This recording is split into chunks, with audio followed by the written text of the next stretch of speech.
Anybody who has just joined, we'll get started in just a few moments here. Where today is the Ask the Experts about improving agent productivity. So hopefully it'll be informative to everybody. But to those who just joined, welcome. Hang tight and we'll get started shortly.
Good afternoon, everyone. It is 3 o'clock Eastern Time, 2 o'clock Central, for those of us in the middle. We wanted to welcome everybody to the Ask the Experts hosted by CPI. And today's topic is going to be improving agent productivity. So with that said, I definitely want to welcome everybody, and hopefully you guys have a number of questions that that either come up from the topics that we're talking about, or as we're kind of going through this, maybe it brings up something that you're kind of interested in. So let me introduce myself. My name is Derek Chin. I'm the Director of CX here at CPI. Just to give everybody a quick introduction into CPI, if you're not familiar with us, we have about 35 years of experience in the contact center industry. We actually are a partner for various platforms, Oracle Service Cloud being one of them. We also have a couple of telephony platforms, and we have many, many different customers, across different verticals, so state government, local government, and many different commercial organizations here. So with that said, let me go ahead. I'm going to show my screen here. All right, and let's get into it. So with that said, today we're really going to focus on agent productivity. And the one thing that we certainly want to put into this mindset here is that agent productivity is really about effectiveness and efficiency, right? And part of that discussion is to kind of think through, how does that really fit into your organization? So that's what we want to kind of begin to ask questions about. And really that's what I hope to really bring to the table here, is to get you guys to really think maybe a little bit differently about how you hold agent productivity. So here are some key questions that I would challenge you guys to ask about productivity.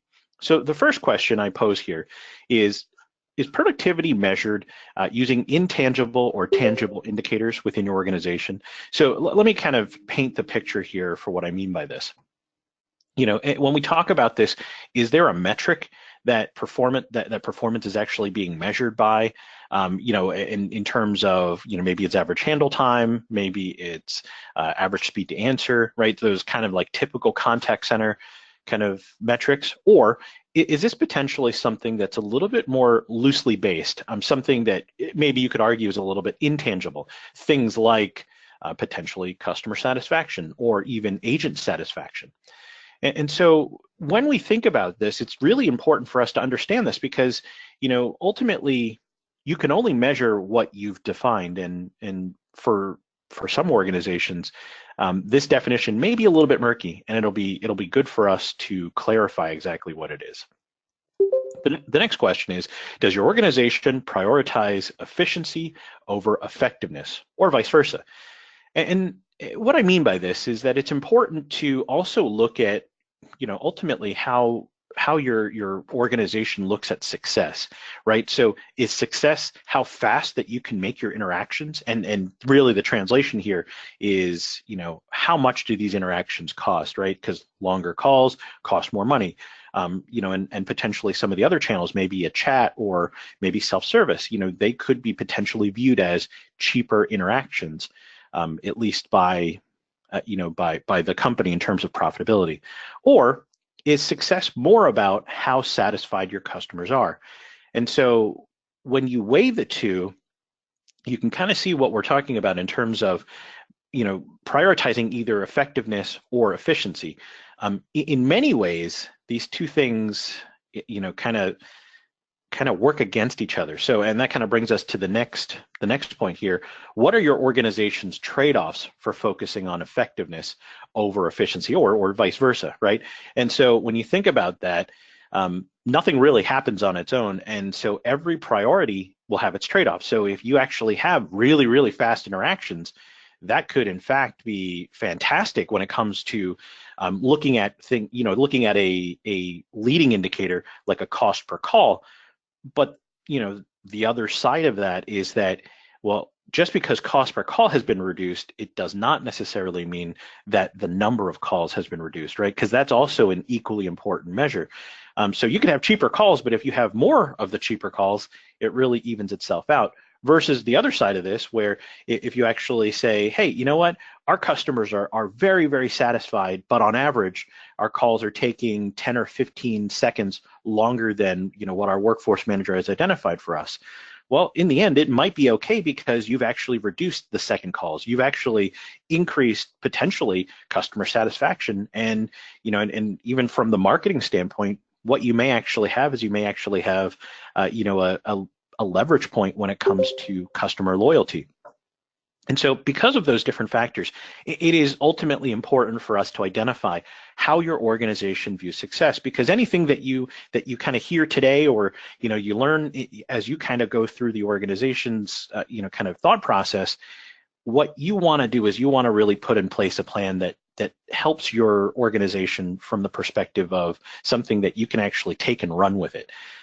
And so that's kind of what we're talking about here. Okay, and last but not least, is there a preferred style of support for your organization? Now, this is kind of one of those like pie in the sky questions, because every organization says, oh, we're focused on customer service, we're focused on loyalty, we're focused on efficiency, or responsiveness. And these are all fantastic things. There really is no wrong answer when it comes to your preferred style of support.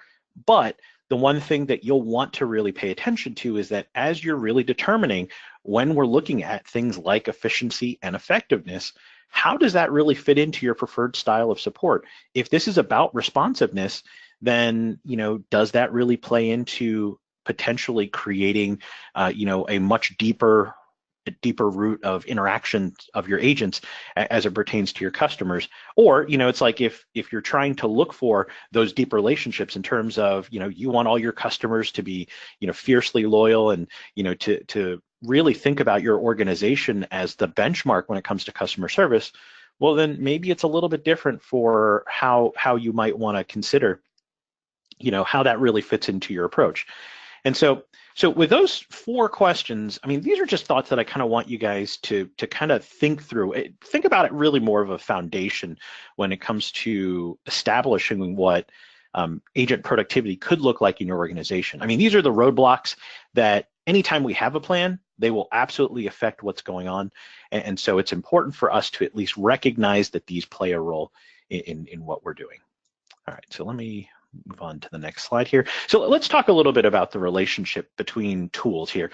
And so in this kind of vertical of agent productivity, I want to talk about 3 things specific to Service Cloud that you guys may be very, very familiar with. You may have heard of them. And some of these things you may not even know exist. That's a-okay. But what I want to do is I want to help you guys to understand exactly kind of where these things fit. And I'm saying this really from the perspective of former customer, and also as an implementer, right? As a partner for different companies and as a partner of Oracle. The one challenge is that for many of you guys, many of our customers, many of you guys, typically this is really kind of more of something that kind of comes up in a conversation very loosely. And nobody ever really has a a clear understanding always until you really get to dive into it. So the hope today is that we give you guys a little bit of a glimpse, behind the curtain, so you can really understand a little bit more how each and every one of these things work together. And I think most importantly, how you could potentially get these items to help your business.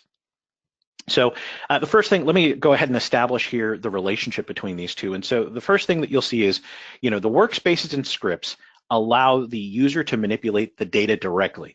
And so, if you have an agent that's actually making a change in either a workspace or a script, it's actually changing the database, versus a workflow, where what you're doing is you're actually using the workflow to change out some workspaces or scripts, so that within any given workflow you can reference 3, 4, 5 different workspaces and script combinations, based on decisions or creating new objects, what have you. And what it also will allow you to do, the workflow will also allow you to create things, load them, or change out some things. So what you can almost do is maybe force an action onto an agent. And so both of these things are very powerful, but hopefully that begins to explain to you guys really the major difference of kind of what's available. So let's dive a little bit deeper into workspaces. So, workspaces, you'll find these to be really the most common. So most Service Cloud users, actually all Service Cloud users, have access to workspaces. And in the workspaces, what they'll be able to do is that they'll be able to kind of create an experience, right? So for the purposes of today's discussion, I'm going to refer to this as an agent-led experience. So what this means is that agents get to choose how their ticket is going to be completed and the order in which the fields should be completed. So, if the agent decides that they want to fill out from top to bottom, left to right, that's up to them to do, because there's nothing, at least, kind of in the most basic of configurations of a workspace, there's nothing that stops them from doing that. Now, also, there's the ability for, the agent, if they want to, they could fill out the very first field, and then they can fill out the very last field. Same thing, right? There's no built-in order of operations. So it's really kind of a free-for-all. Now, here's the positives about this, right? This really creates tons and tons of flexibility for your agents. They can really figure out what way works best for them, their style of work, and in some cases, if there's many different issues that are being addressed through the workspace, they can decide how to best fill out the ticket in the way that they might be receiving the information from the customer via the call. Now, there is a negative side to this, right? There's a pretty steep learning curve, because a lot of those factors really come into the fact that your agent needs to be familiar with the workspace, right? So, something as simple as, where do I enter in the contact information could be complicated, especially if, if you've built your workspace where it's maybe on a hidden tab, or, maybe it's out of order from the way that they receive the call. The other thing is also, from agent to agent, everybody will have their own preferences, right? So agent 1 may decide that they like to fill out the contact information first, and based on that, that's how they do their calls, that's what they feel comfortable with. Agent number 2 may decide, oh, it's much more important for me to gather information about the topic first, then get to the contact information. And so you don't really necessarily have a whole lot of consistency. And I think where it becomes important is in understanding that's how your agents are engaging. What you may find is that the information actually will vary because of that. Even though you have required fields, even though you have certain parameters that you can set in the workspace, you'll find that it's going to be inconsistent. And so on the back end, when you're trying to really kind of look retrospectively at your data, you'll find that all the information is inconsistent. You'll find that there are some agents that document very well. You're always going to get the deepest levels of information from their tickets, versus other agents where you may find that it really just has cursory information. They may have one or two word comments, and ultimately they don't tell you anything. And so that's really kind of where workspaces, really can provide some value, and also, maybe where there are some shortcomings. Now, we also have scripts here, and scripts are popular for really kind of technical slash policy type things. And the idea here is that scripts allow for an agent to have, I guess what I always refer to as a curated script-led experience. So this is not the agent deciding for you. It's actually the script deciding based on your selections, based on what you see. It actually is dictating to you exactly what the next thing should be completed, whether or not you're able to complete it, and to really kind of see, at the moment that they need to see it, the fields that they will enter into. So the pros about this are that there's consistency between all the agents who are going to use this style of data action, right? So there is no interpretation. You are going to see what we've decided for you to see. The other positive about this is because you don't have to do any figuring out, we're actually reducing the learning curve because this is curated, right? So I'm literally taking you by the hand and we're walking through whatever experience this is. So let's say that this is a kind of a process-oriented type business process where maybe it's something like RMAs. Well, if there is a set protocol that you need to get X amount of information, we set this up as a script, and then what's going to happen is that every single person who goes through this exchange is going to get the information in the way that we've asked you to get it, so that there is no missed information. You can literally hone in on as much detail as you feel is necessary to provide. Now, on the negative side, on the cons, really what you may find is that experienced agents may actually find this approach to be a little bit restrictive, right? Because they're used to knowing the system, they're used to knowing what's being asked. And so in many times, you may find that agents that are experienced will find that this slows them down.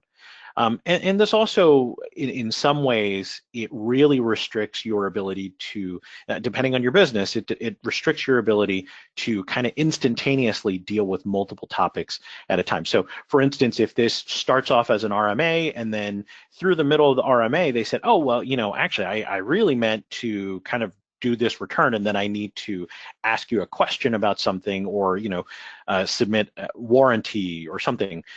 So if you have this secondary process, because this is so scripted and so curated, you may be in the middle of this process, and in some ways, the agent may become stuck, where they're going to really be limited in how they're going to be able to approach this. All right, so let me pause real quick here. One thing I did want to just make sure that I also did introduce to you guys is at the top of the screen here, you'll see a link with a Google link. So if you guys have any questions about anything I've talked about, I forgot to launch this earlier, but if you guys have any questions, please go ahead, submit these to me. I'm going to get them live. So, once I get through some slides, we'll go ahead and we'll address any questions that you guys have, but please feel free and submit them to this link. All right, so next, let's talk about workflows. So we've talked about workspaces, we've talked about scripts, and here we are with workflows. So workflows, it's really about additional capability. And so when we're talking about workflows, really think about this as kind of a connector. So this allows you to kind of see, what's happening in terms of the agent experience, and you're kind of also thinking about it in terms of really what kind of data that you want to be captured, what kind of data, in what way, and what's the experience. So so what you may find is that at the beginning of the actual engagement, you want to present them a script, something that helps them to be really, really curated into like just choose an experience. From that experience, then, and based on their choice, you may then launch them into a workspace, because it is a little bit more free form, where you want them to have the liberty to kind of jump back and forth. With a workflow, you actually have the ability to kind of mold all these things together, still looking at the same ticket, still looking at the same data, but it really kind of changes the experience, essentially live, which is pretty handy. Now, also the other thing is that workflows do allow for the automated creation of objects and creation of relationships between objects. So where this becomes very useful is that throughout the workflow, there may be some things that you want to create as part of a routine. So, the example I always use is tasks. So when you're when you're in a workflow, what you may have is you may have a process that has the same tasks over and over and over again. And so every single time you do it, it's going to be task A, B, and C. And so what we can do is we can really automate that. So instead of having somebody remember to do this, or, to what a lot of our agents do, they write it down on a little Post-it note, and, they remind themselves in their own ways. What we can do is we'll take that out of the equation. We'll just go ahead and do that for them so that it's fully automated. And what that really allows us to do is to create these objects and to create the relationships between these objects through this workflow, so that, whether it's the creation of the ticket itself, whether it's an action that takes place, whether it's a decision. So let's say that they select a specific product. Based on that product selection, we'll go ahead and add these tasks. These are all possibilities through workflows. And so that really helps on the side of automation. And last but not least, a decision-based path.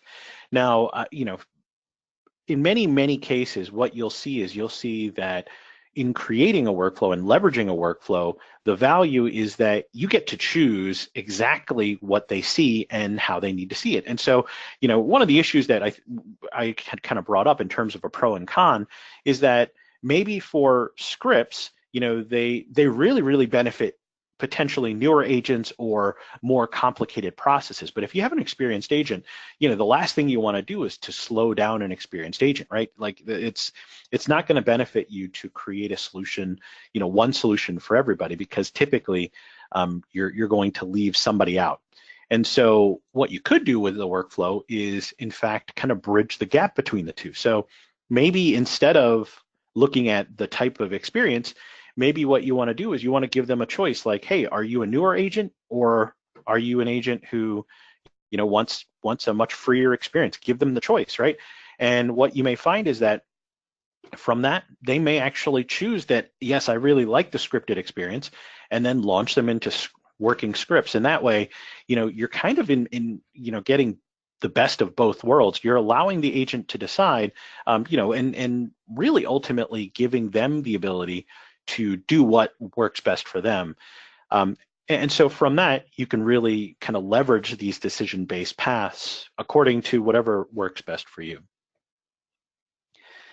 All right, and so, really in conclusion, I think the one thing that I want to just call out here is that although workspaces, scripts, and workflows, they can do a lot of the same things. I mean, you may say, well, why do I need workflows to do some changes in fields if I can actually just set up a workspace rule to do these same changes? And that's absolutely true. I mean, you can, in fact, change the fields in both places. They are similar functionalities, but there are so many additional capabilities within workflows that you absolutely cannot do within workspaces. And that's something very, very important to kind of call out. And that's workspaces and scripts. So it's going to be important for you guys to understand really what those specific uses are. So kind of going back to the very beginning of today's talk here, I mean, really think through what is productivity for your organization. Are there metrics aligned to it? How does your organization view success?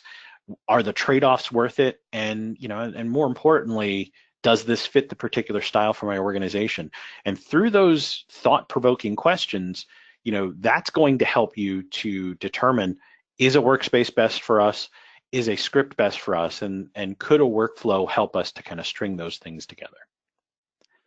All right, so with that said, let me jump into some questions here that, that have been submitted. So let me go ahead and I'm going to present these questions. So, and just to kind of reiterate, if you guys have any questions, please feel free to submit them through the link at the top of the page. So what may be an example of why I wouldn't want to use a script? So this is a great example, or that's a great question. So ultimately, I wouldn't necessarily think about it as why I wouldn't want to use a script, but think about it more in terms of why would a workspace maybe be a better example, right? So you may not want to use a script if it's something where there's a high likelihood where there's kind of a split path in the decision, right? So if you know for a fact that these calls are always going to be about and I keep going back to warranty, but let's just say that these are always going to be about warranty, and because of the policy, you need to make sure that you follow a very, very strict guideline, that you collect specific information, and that it only sits in one place, then you would want to use a script. But let's say that, you know, this same line also takes customer feedback, it may also take RMA request, or it may also, you know, it may also be about refunds, right? So then that may be a little bit too much to place into a structure like a script, where you may actually want to have a little bit more flexibility. But, you know, once again, that's really going to kind of go back to that question about what the particular style of your support is, right? Because if your organization has a style where it is very fluid, then a script may not be the best fit for what you guys are looking for. Okay, the next question is, I don't see scripts or workflows, how do I get to them? So, you know, for many organizations, you guys have this included in your license. So specifically, scripts and workflows are additional licensing if you have the most basic level of licenses. But that's something that you guys will have to kind of take a look at in terms of what your current license is. You know, if you don't have it in your current license, you can actually get these as add-ons. Or you can move up to the next tier of licensing. Now, in some cases, you actually do have these available, and what they may just be is they just may be hidden on your navigation set. So the one thing that you'll want to take a look at is, first, you know, ask the question of your administrator to see if you guys have licensing for scripts or workflows. If you do, then you know, go ahead and take a look through your navigation sets, and what you'll see is on, you know, kind of in the section where you can add the different functionalities, it typically will be under common. And what you'll be able to do is you'll be able to add it to your navigation set so that you can actually view what's called the script explorer, which is, for obvious reasons, the scripts. And then the workflows are actually going to be the same place as your workspaces. So if you do have license for that, you'll actually see it's a workspace/workflows. Great question. All right, we got a question from Jason. So do you have any visual examples of a workflow automation that I can share? You know what? I think I do. Hold on one moment here. Let me see what I can show you guys here. So when we talk about workflows, there are some really, really simple examples, and then there's some more advanced examples here. So let me see if I can kind of show you guys one. So I'll show you guys one from the CPI support site. So if you just give me 1 second here. And so I'm going to show you guys a couple of examples. One really, really simple example. So, you know, as the site administrator for our own site, one of the challenges that we have, and this is maybe kind of a sillier challenge, but, you know, we have many different workspaces. And so what we've devised is we've devised a workflow that actually allows us to view the different workspaces. So what we have here is, so this is the CPI site. And so what we'll do is I'm just going to kind of show you guys the administrator workflow. And so the administrator workflow actually allows us, hold on 1 second, let me find it real quick. There we go. All right, so this is just a really, really simple workflow that allows us through the kind of the ticket flow. So what happens is that they enter in, and there's a decision that's actually made, right? So we say, hey, is this the type of ticket that, you know, that we're looking for specifically? So in this case, is this an Oracle Service Cloud ticket? If it is an Oracle Service Cloud ticket, then go right into the master workflow. But if not, then go ahead and actually show us a series of buttons in a separate workspace. From that workspace, based on whatever the selection is, we then pop it into a different workspace. So let me show you what that looks like in real life. So here, first thing we see is we see, you know, these 4 different buttons. Based on the button, it actually pops a workspace, right? And so we can keep doing that for every single one of these choices. So if I were to go ahead and launch another ticket here, so you'll see the selector one more time, and you know, here maybe what we'll do is we'll just show this workspace, right? So there's different types of workspaces based off of that. So that really is very, very handy for somebody as an administrator or somebody who might be managing multiple workspaces, so that you can actually kind of get a feel for, the different choices that you might have. Now, let me also kind of show you guys another workflow here. So this is actually from a different site. And so there may also be an example where you'll want to maybe do something a little bit more complicated. So in this particular example, what you may find is that there's actually an experience where you want to create child tickets, right? And so from the child tickets, we want to do a number of transformations. So we want to change information on the ticket, or maybe we want to actually create relationships. So you actually want to have this particular ticket have a relationship with some other tickets that might be out there.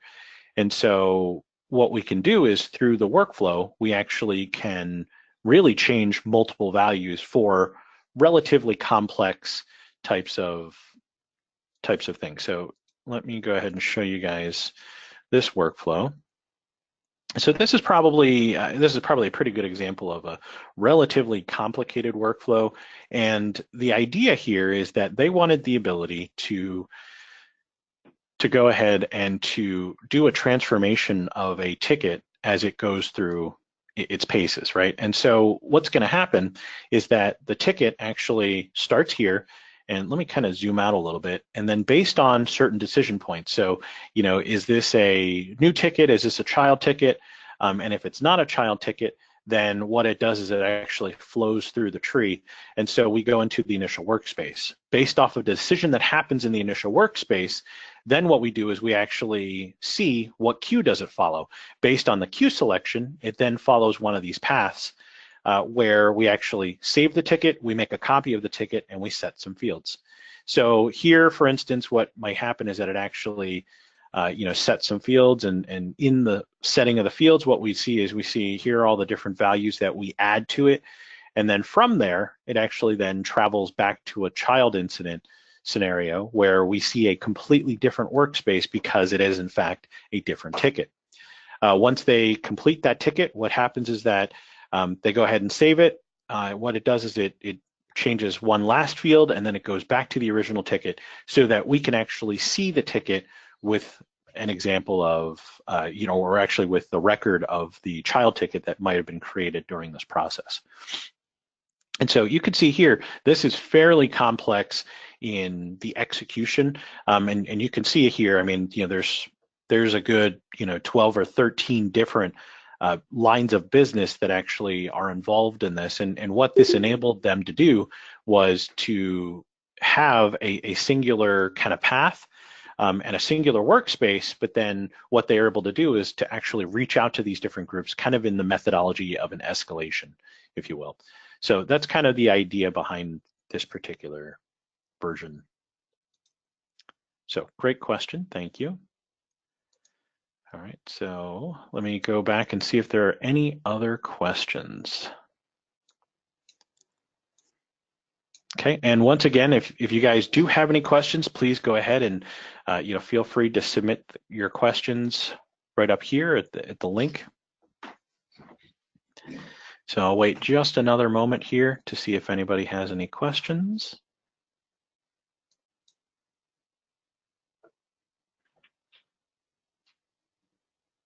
All right, so on that note, I would definitely want to thank you guys for joining us. Certainly these are great questions. We really, really appreciate you guys joining us for these Ask the Expert sessions. If you have any other questions, or if you want to just have more information, or even just want to get a chance to talk to us, please feel free to reach out to us. You can reach out to our Senior Account Manager, Christy Green. Here's her email address on the bottom of the page. And on that note, thank you guys very much, and we appreciate your time. Thanks.